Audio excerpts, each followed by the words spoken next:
जय शनिदेव जय श्री राम भाइयों।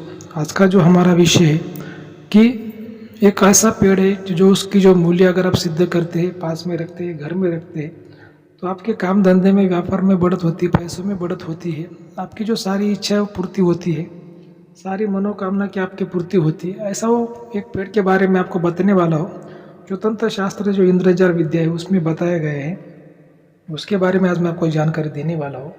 क्या कैसा प्रयोग है, क्या है, क्या विधि है, क्या मंत्र है, सब मैं आपको डिटेल में बताने वाला हूँ। तो आपको क्या करना है, पहले चैनल को फॉलो करना है, सब्सक्राइब करना है, लाइक करना है, शेयर करना है। आप सब लोग जानते हो कि हमारे खानदान में लगभग 5 पीढ़ियों से इंद्रजाल विद्या, नारायणी विद्या, अघोर विद्या चलती आ रही है। और जो हमारे दादा गुरु थे, सबसे बड़े विद्वान थे, तांत्रिक थे, पंडित थे। इसी वजह से जो तंत्र शास्त्र की बातें हैं, जो तंत्र मंत्र की बातें हैं, उसमें मैं आपको हमेशा सही जानकारी देने की कोशिश करता हूँ।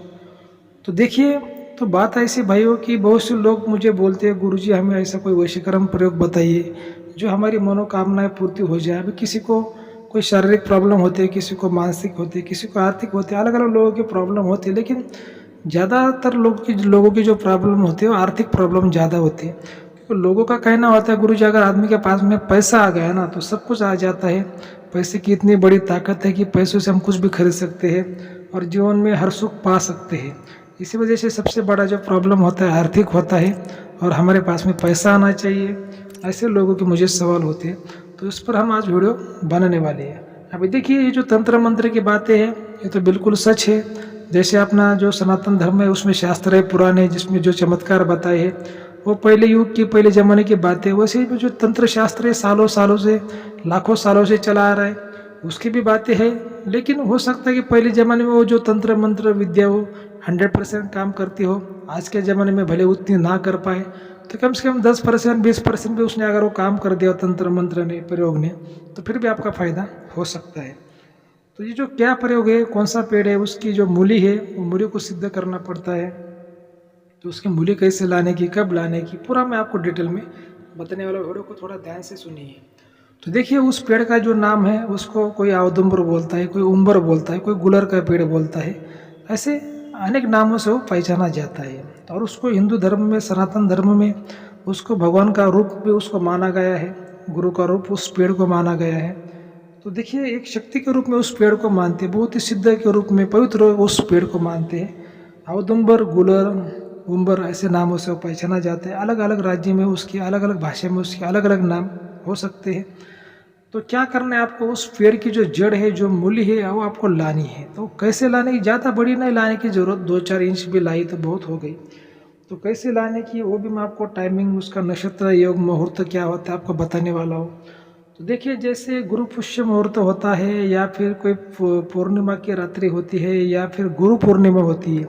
खासकर अगर गुरु पूर्णिमा का दिन उस पेड़ की अगर मूली को लाया जाए और उस एक विशेष मंत्र होता है इंद्रजाल विद्या का, उससे अगर उसको सिद्ध किया जाए तो ऐसी कोई भी इच्छा आपकी बाकी नहीं रहेगी, वो पूरी नहीं होगी। मन की हर इच्छा आपकी पूरी होगी, लेकिन इच्छा भी सात्विक होनी चाहिए, पवित्र होनी चाहिए। किसी का नुकसान नहीं करना है, किसी को नहीं लूटना है, ठीक है। इच्छा भी अच्छी पवित्र होनी चाहिए, क्योंकि भगवान जो है, भगवान से विद्या बनती है, शक्ति बनती है। और भगवान हमेशा जो ईमानदार लोग हैं उनका ही साथ देते हैं, बेईमान का वो साथ कैसे देंगे।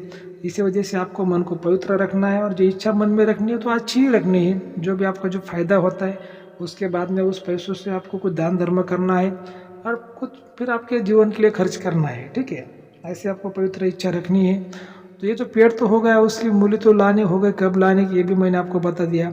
लेकिन जब आप उसको, आपको जो जो आपको मैंने टाइमिंग बताई, जो मुहूर्त बताया है, उस पर जब आप मूली लाते हो तो उससे एक दिन पहले आपको जाना है, पेड़ को निमंत्रण देना है। पेड़ को कोई पीले चावल या फिर लाल चावल लेके जाना है, हाथों में जल लेके जाना है, 2-4 फूल लेके जाना है, अगरबत्ती लेके जाना है। पेड़ को निमंत्रण देना है कि कल हम आएंगे, आपकी जो जड़ी है उसको लेने के लिए।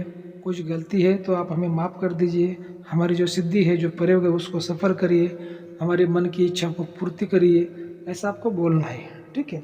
आगे मतलब पहले दिन, और उसके बाद फिर जो दूसरे दिन जाना है उसकी जो आपको मूली लेके आनी है। और जो इंद्रजाल विद्या का जो सिद्ध मंत्र है उससे उस मूली को आपको सिद्ध करना है, गंगा जल से उस मूली को नहाना है। और जैसे मान लो कि अगर उसको आप किसी धान्य में रखते हो, घर में जो अपने गेहूँ चावल होते, तो आपके घर में हमेशा धान्य की बरकत होती है।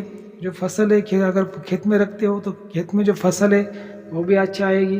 पॉकेट में रखते हो तो हमेशा पॉकेट में पैसा आपको जितना ज़रूरत है उतना तो आपके पास में रहेगा। किसी दुकान में रखते धंधे कारोबार में तो वहाँ पे भी बढ़त होगी। मतलब उस मूल्य से आपके जीवन में पॉजिटिव बातें होना चालू हो गई। मैं तो ऐसा नहीं कहूँगा कि भाई आपके जीवन में मतलब अचानक से कोई पैसों की बरसात होगी, वैसी बात तो नहीं कहूँगा। लेकिन जीवन में जो काम धंधा है, जो व्यापार है, जो कुछ परिवार है, उसमें सुखों में बढ़त आपकी होना चालू हो जाएगी। तो ये जो प्रयोग है ऐसा करना है। अभी आप सब लोगों ने प्रयोग तो देख लिया कैसा जो करना है, क्या करना है। अभी आपके दिल में सवाल आया होगा गुरु जी इसका मंत्र क्या है। तो देखिए भाइयों, बात ऐसी कि इसका जो मंत्र होता है इंद्रजाल विद्या का मंत्र होता है, वो गुप्त मंत्र होते हैं। ऐसा हम सबके सामने वो मंत्र आपको नहीं बता सकते। उसके लिए जो जो मंत्र देना पड़ता है तो वो व्यक्ति उसके लिए योग्य है क्या, पहले उसकी कुंडली, उसकी हस्तरेखा देखनी पड़ती है। अगर वो व्यक्ति योग्य है तो ही उसको गुप्त मंत्र दिया जाता है। क्योंकि गुप्त मंत्र किसे कहते हैं कि वो जब किसी के कान में दिया जाए, जैसे मान लो कि फोन के माध्यम से भी हम किसी के कान में दे सकते हैं, तो उसको ही गुप्त मंत्र बोलते हैं। अगर सबके सामने वो मंत्र बताया जाए तो उसकी सिद्धि, उसकी पवित्रता नहीं रहती, वो नियमों के खिलाफ हो जाता है। जो गुप्त विद्या है उसके नियमों के खिलाफ हो जाता है। तो फिर जैसे आपकी कुंडली हस्तरेखा देख के हम बता सकते हैं कि आप उसके योग्य हो क्या, ये प्रयोग करने के योग्य हो क्या, आपको करना चाहिए क्या। लेकिन जो हमारे कुछ चैनल की जो फीस होती है कुंडली देखने की, हस्तरेखा देखने की, वो फीस आपको देनी पड़ती है। मंत्र की तो हम कोई फीस नहीं लेते। लेकिन चैनल का जो कुछ नियम है, जो कुंडली की, जो हस्तरेखा विश्लेषण की जो फीस होती है वो आपको देनी पड़ती है। इस बात को आपको याद में रखना है। तो भाई वो देखिए ऐसा प्रयोग है, एक पवित्र जो पेड़ है उम्बर, औदुंबर या फिर उसको गुलर का भी पेड़ बोलते हैं। सनातन धर्म में इसको बहुत ही पवित्र माना गया है। और जो गुरु दत्तात्रेय भगवान है उसका भी उसको एक रूप माना गया है। बहुत इस पेड़ की महिमा है और बहुत ही बड़े बड़े चमत्कार सनातन धर्म के जो कुछ शास्त्र है, जो कुछ किताबें हैं उसमें बताया गया है। तो ठीक है, अगर आपको आज का वीडियो अच्छा लगा तो हमारे चैनल को सब्सक्राइब करिए, फॉलो करिए, लाइक करिए, शेयर करिए। जय शनिदेव, जय श्री राम, धन्यवाद।